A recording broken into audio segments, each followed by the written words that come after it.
আসসালামু আলাইকুম ভিউয়ার্স, কেমন আছেন সবাই? নাহারের রান্নাঘরের নতুন আরও একটি রেসিপিতে সবাইকে অনেক অনেক শুভেচ্ছা ও অভিনন্দন। আজ আমি আপনাদেরকে দেখাবো মেটে আলু দিয়ে মাছের ঝোল রান্না। এই আলুটা মাটির নিচে হয়। আমি এই আলুটাকে ভালোভাবে ধুয়ে পরিষ্কার করে নিয়েছি, আর তারপরে এটাকে ছুলে এরকমভাবে টুকরো টুকরো করে কেটে নিয়েছি।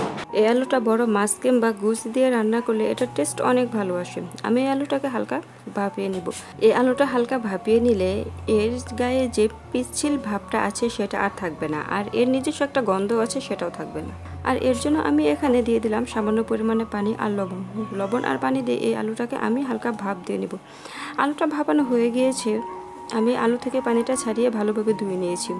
এই আলুটা আমি রান্না করব আজকে তেলাপিয়া মাছ দিয়ে। আমি এটা বড় সাইজের তেলাপিয়া মাছের 4 পিস মাছ নিয়েছি। আমি এই মাছগুলোকে ভালোভাবে ধুয়ে পরিষ্কার করে নিয়েছি। আপনারা চাইলে যে কোনো মাছ দিয়ে এটাকে রান্না করে নিতে পারেন, তবে বড় মাছ হলে টেস্টটা খুব ভালো আসবে। রান্নাটি করার জন্য চুলায় কড়াই বসিয়ে দিয়েছি। কড়াইটা ভালোভাবে গরম করে নিয়ে সেখানে দিয়ে দিলাম পর্যাপ্ত পরিমাণে তেল। তেলটা ভালোভাবে গরম করে নিয়ে এখানে দিয়ে দিলাম একটা পেঁয়াজ কুচি। পেঁয়াজটাকে সামান্য ভেজে নেব। পেঁয়াজটা একটু ভাজা হয়ে আসলে এখানে দিয়ে দিলাম 1 চামচ পরিমাণে জিরে আর রসুনের পেস্ট। জিরে আর রসুনের পেস্টটাকে প্রথমে একটু ভেজে নিতে হবে। এগুলো ভাজা হয়ে আসলে আমি এখানে এক এক করে মশলাগুলোকে দিয়ে দেবো। দিয়ে দিলাম 1.5 চামচ পরিমাণে মরিচের গুঁড়ো, 1 চামচ পরিমাণে হলুদের গুঁড়ো আর 1 চামচ পরিমাণে ধনিয়া গুঁড়ো। এই মশলাগুলোকে একটু ভেজে নেব। মশলাগুলো একটু ভাজা হয়ে আসলে এখানে দিয়ে দেবো সামান্য পরিমাণে পানি। পানিটার সঙ্গে মশলাটাকে ভালোভাবে মিশিয়ে নিয়ে এখানে দিয়ে দিলাম পরিমাণ মতো লবণ। আমি এখানে 1 চামচ লবণ ব্যবহার করেছি।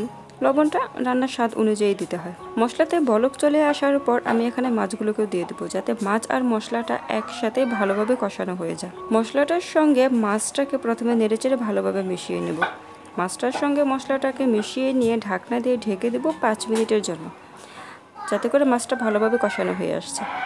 ফিরে আসছি 5 মিনিট পর। মাছগুলো আমার কষানো হয়ে গিয়েছে। এবার এই মাছগুলোকে আমি তুলে একটি বাটিতে রেখে দেবো। এর মাঝখানে একবার আমি ঢাকনা খুলে মাছগুলোকে উল্টে পাল্টে দিয়েছিলাম, যাতে মাছগুলো দুটোটা সাইড ভালোভাবে কষানো হয়ে যায়। এক এক করে মাছগুলোকে তুলে নিয়ে এই মশলাতেই আমি আলুটাকেও কষিয়ে নেব। আলুটাকে মশলাটার সঙ্গে ভালোভাবে মিশিয়ে নেব, আর তারপর এটাকে ঢাকনা দিয়ে ঢেকে দেবো পুরো 5 মিনিটের জন্য, যাতে আলুটা ভালোভাবে কষানো হয়ে যায়। 5 মিনিট পর ঢাকনা খুলে আলুটাকে আবারও একটু নেড়ে চেড়ে এখানে আগে থেকে তুলে রাখা মাছগুলোকেও দিয়ে দেবো।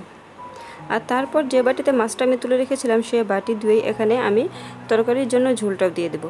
আলু তরকারিতে ঝোলের পরিমাণটা একটু বাড়িয়েই দিতে হয়, কেননা আপনি যে পরিমাণ ঝোল রাখবেন দেখা যাবে সে পরিমাণ রাখলেও তারপর আলু সেই ঝোলটাকে টেনে নেবে। তাই যে পরিমাণ ঝোলের প্রয়োজন তার থেকে একটু বেশি পরিমাণে এ তরকারিতে ঝোলটা রাখতে হবে, না হলে পর্যাপ্ত পরিমাণে ঝোল থাকবে না। তাই প্রথমে একটু পানিটা বাড়িয়ে দিতে হবে, যাতে করে রান্না হয়ে যাবার পর তরকারিতে পর্যাপ্ত পরিমাণে ঝোলটা থেকে যায়। তরকারিতে ঝোলটা দিয়ে আমি ঢাকনা দিয়ে ঢেকে দেবো পুরো 10 মিনিটের জন্য। আর চুলার আঁচ বাড়িয়ে দিয়ে এটাকে আমি 10 মিনিট রান্না করে নেব।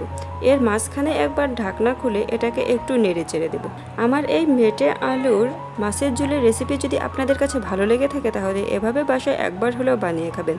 ঠিক কেমন টেস্ট হয় সেটা কমেন্ট করে জানিয়ে দেবেন।